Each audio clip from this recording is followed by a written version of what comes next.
Right, I'm married now, and wasn't very long. Within 2 years or 2.5 years, my first baby came along, for which we were very pleased. And I became interested in the insurance business and stayed for a long time. I was successful, and within 4 years I was promoted to South Lincolnshire. I'd started at a village the other side of Scunthorpe living when I was first married with the company I was working for. And they promoted me to a supervisory post in South Lincolnshire at a place called Bourne. And I stayed with them for many years until the war came, in fact. And when the war came, I had to register as an engineer because I was turned down for the forces, and as a result of that, I had to register, and I did. And subsequently, they kept offering me various jobs in the engineering trade, which I promptly refused. I wasn't interested in them. And then my next-door neighbour, who happened to be the manager of the local labour exchange, came to me one day and said, "Look, you're a naughty boy, Stan. You've turned everything down we've offered to you. I'm going to give you some advice. The next job that's offered to you, I should accept it if I were you. Otherwise, you're going to be directed, and if you're directed, you could be anywhere from Scapa Flow down to Cornwall, and you might never get home for years on end, and you'll see what's offered to you." Well, he must have known something that I didn't know, because the next week they offered me a job with a firm at Grantham, and that was within striking distance of my home. It was within a bus ride, so it meant that I could work at Grantham and still live at home with my wife and, by that time, 2 children, because the second child had been born then in 1939. So they offered me a job in Marco's, Grantham, which was a gun manufacturing firm set up at the beginning of the war to manufacture Hispano guns under license. And they gave me a job there offered me a job rather there as a toolmaker.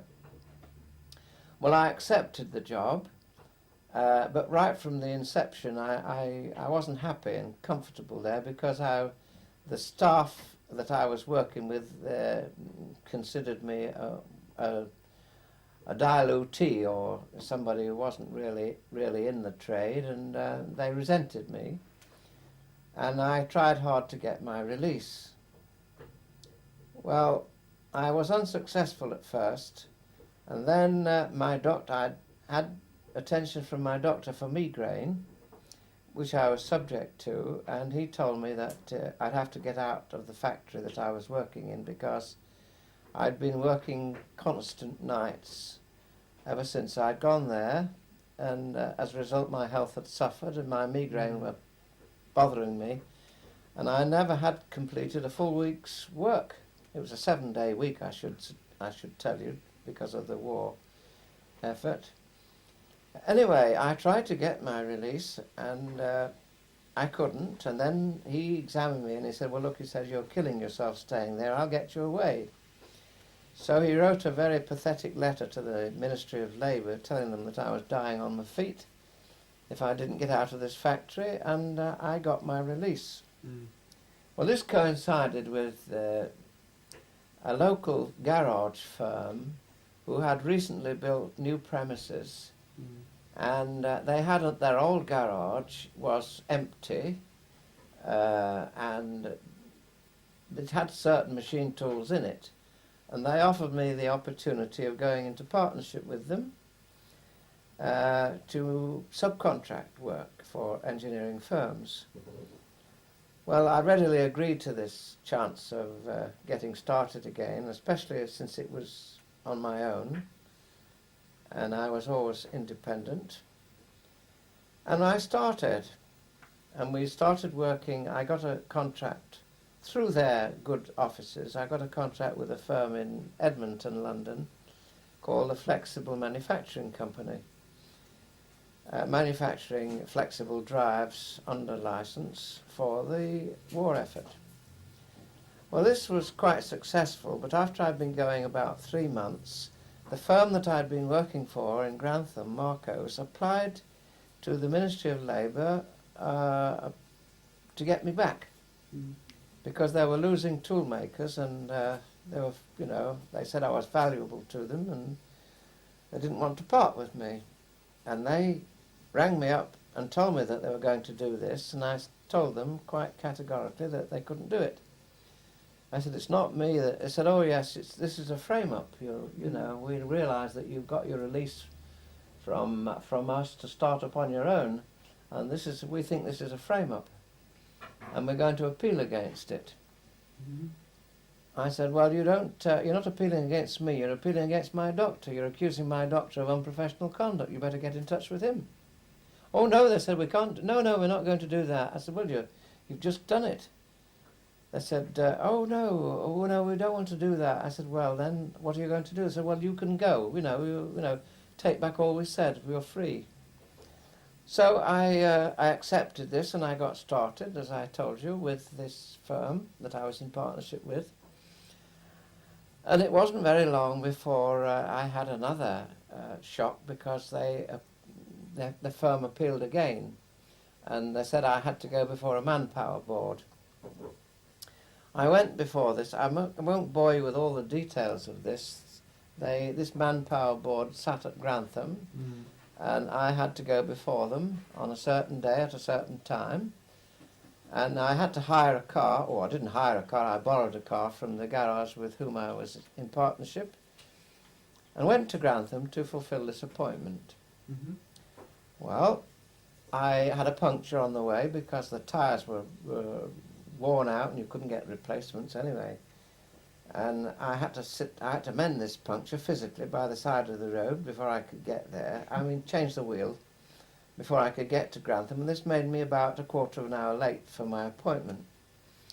Well, when I got there, I went before this board, manpower board, who consisted of about 20 or 30 well-meaning citizens of Grantham, anything from trade union leaders to local politicians and well-meaning councillors, none of them knowing much about engineering anyway. And they promptly said, well now, the chairman said, well now Mr. West, we've heard the case for the firm, now can we hear your case? I said, no you can't. He said, why? I said, because I'm entitled to hear the firm's case. So he conferred with his fellow members of the board, and he said, well, this chap's got a point here. Yes, I think you're right, Mr. West. Will you put your case again, turning himself to the representatives of the firm? So they were very discomforted at this, but nevertheless they proceeded to put their case again, and you would have thought that I was the most important man in the world. I was absolutely indispensable to the firm. Without me they were going to fold up. I was so important, which was ridiculous because I'd never done a day's work since I'd been there. Anyway, I heard this case, and so he said, well, have you got any questions you'd like to ask? I said, yes, I've got quite a lot of questions. All right, fire away. I said, well, have you got my attendance register there? So the chairman said, have you got this man's attendance register, record of his attendance? No, we haven't. Well, he said, you should do. What was the point you wanted to wait, Mr. West? I said, well, if you look at my attendance, you'll find that I've never put a full week in since I've been there because I've been troubled with migraine. And I've not been physically able to do it. Oh, he said, well, you should have brought this man's attendance record. He said, have you got his medical record? I said, well, it's on my medical record because I distinctly remember it being written down when I told the doctor that examined me medically. Have you got this man's medical record? No, we haven't got his. Well, you should have brought it, he said. It's very important. So he said, look here, he said, this case isn't going at all well. He said, you haven't, you're three of you from the firm, and none of you have got the records of this man. And he said, I'm going to accept his word for it. And his medical record from his own doctor said that he's not suitable to be in a blacked out condition of your factory, and I'm going to uphold the release. So I eventually got my release. I therefore started on my own in earnest, and I wasn't... Way, you mean? Sorry? Got your own way, you mean? Well, you might put it that way. I got my release, which is the most important thing. And I started in business as an engineering business, subcontracting. And when I came out of the inquiry, the tools and equipment manager, which they'd sent to fight my case of release, came up to me and he said, "I must congratulate you, Mr. West." I said, "Why?" He said, "Getting your release." I said, "Well, so what?" "Well," he said, I think you did very well." He said, and if we can help you in any way, we will." I said, "What do you mean you've been trying to keep me?" "Well," he said, "we have to go through the motions of that." He said, "But we don't really bear you any ill will. And if we can help you in any way, we'll be pleased to do so. If you'd like to come and see me tomorrow," I said, "I'll give you some work, if I can." So I thanked him very much and went home. So I went to Grantham the next day and saw this man, this tools and equipment manager that had been trying to keep me, and he gave me some work to do, for which I was very pleased. And I continued working for them for quite a long time. Mm. Well then, by that time I got several staff working for me, mostly female because the males were all fighting. I got one university student, and most of them were females. I got about half a dozen working for me, and I'd acquired a few machine tools by virtue of the Ministry of Supply giving me access to a machine tool depot at Wolverhampton, and we were humming away very merrily. And then one day a gentleman walked in and he said to me that he was a representative from the Ministry of Supply. And I said, "Oh yes, what can I do for you?" And he said, "Well, I understand you've got a subcontracting business going here." And I said, "Yes, that's right." "Well," he said, "I wonder if you could help me. I've been having rather a problem." So I said, "Well, I'll help you if I can. What's the problem?" He said, "Well, I've been given a job to do." He said, I've been seconded to a firm called Jack Olding, who are the sole concessionaires for Caterpillar tractors." Mm. Now, he said, "I don't know the first thing about engineering, but I've been given the job of manufacturing Caterpillar rollers. Now, we can't get any spares across the Atlantic because they're sinking them. They're sinking the ships as they come. And Caterpillar Tractors, Inc. of America have allowed us the permit to manufacture our own spares for the duration of hostilities. Mm-hmm. And I've got the job of making track rollers. Now, I don't know anything at all about engineering." I said, "Well, you're hopeful, aren't you?" He said, "Well, that's why I've come to see you. I've been recommended to see you." He said, "If I give you some track rollers, do you think you could make me some machine drawings?" And I said, "Yes, that won't be any problem at all." "Oh," he said, "that's good," rubbing his hands. And out he went to his car and he lumped in a great big Caterpillar roller.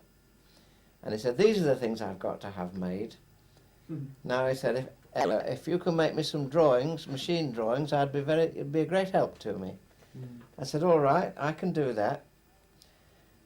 So he said, "How long will it take you?" I said, "Well, give me a week and I'll have them ready the next time you come." Well, I stripped it down. Of course, it consisted of a cast iron roller, machined, of course, and inside that was an inner bush, a phosphor bronze bush, flanged bush with oil grooves in it and drilled in various ways, machined up, and then a shaft running through. You see, that's what he had to produce, that track roller. Mm-hmm. So I did the drawings for him. I had to work out, I had to guess at the tolerance required for pressing in the bronze bushes, but the gods were in my favour that week, and I must have got it exactly right, because anyway, I produced the drawings for him on the following weekend, and also tracings. I'd done 3 tracings too. So he was full of joy when he came, and he said, "Oh, this is absolutely marvellous." He said, I can't give you enough of my thanks." He said, the only thing remains for me to do is to ask you whether you would be prepared to manufacture them. I said, I wish I could, but I can't. Well, he said, anything that you want to do with this job, he said, if only I can, could you get them manufactured for me and do what you can? I said, well, I can try. Well, he said, I would be pleased if you could. So I said, all right then. Well, leave it with me and I'll see what I can do. So I toddled up to Penistone in Yorkshire to David Brown's, the big founders. Big foundry, a huge foundry there, one of the biggest in the country. And I saw the management, or their representatives anyway, and made arrangements for them to make the castings, for which I got the drawings, remember?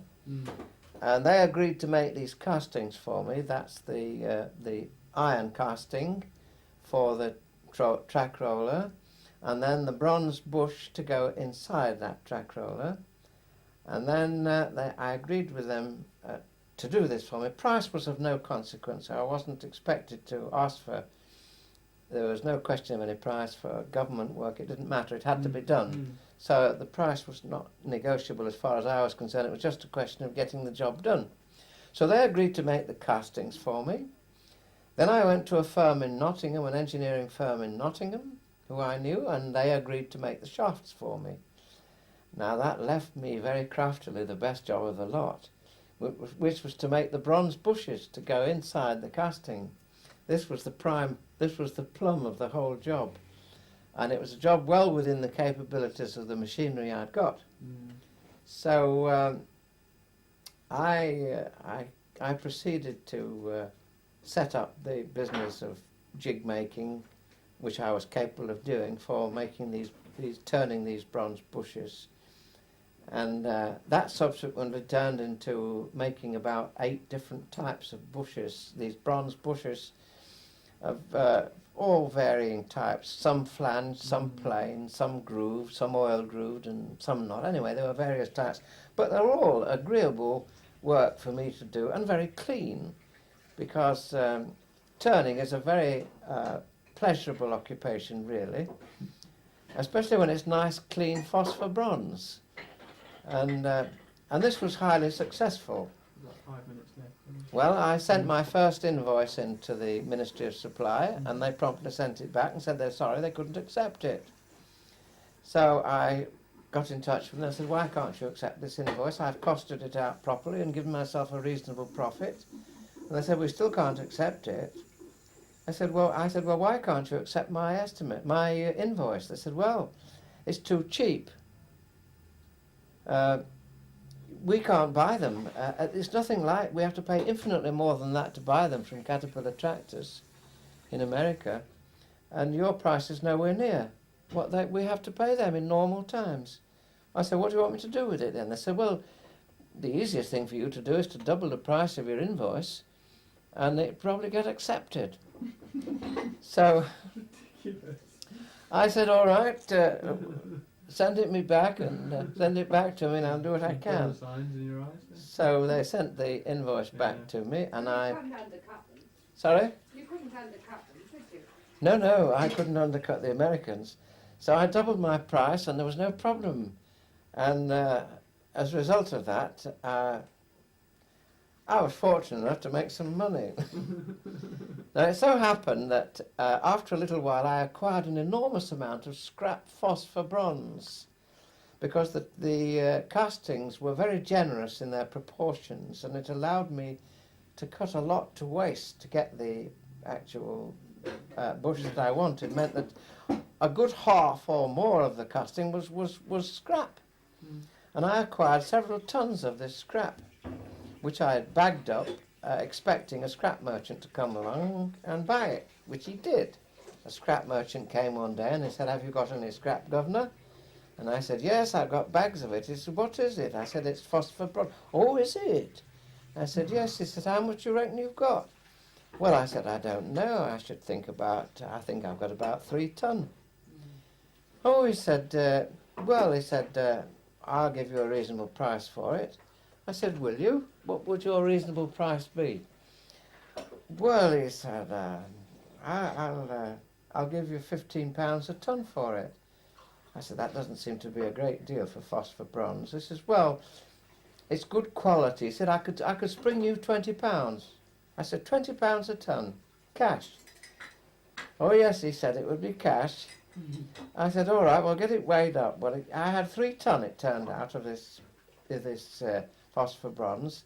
So he peeled me off the notes, and I collected £60, and off he went with the phosphor bronze. Well, I went round to the office to see my partners, and I said, I've just had a good deal.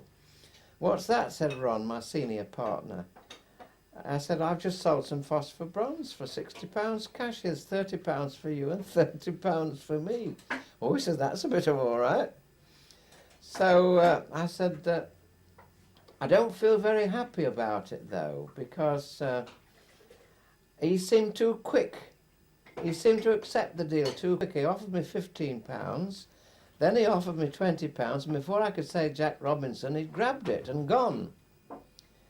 So I said, I don't feel happy about this. I'm going to get in touch with the firm. So he said, all right, well, give them a ring now and see what the position is. So I rang up Penistone to David Brown and told them what I wanted. I said, do you accept scrap back? He said, oh yes, we're glad to accept scrap. So I said, well, I'm making quite a lot of scrap from some bushes I'm manufacturing for the Ministry of Supply. Would you be able to tell me how much you'd be prepared to offer? Well, he said, if you tell me what they are, give me the specification if you can. If not, tell me what the order number is. He said, and I'll check it up and come back to you on the phone.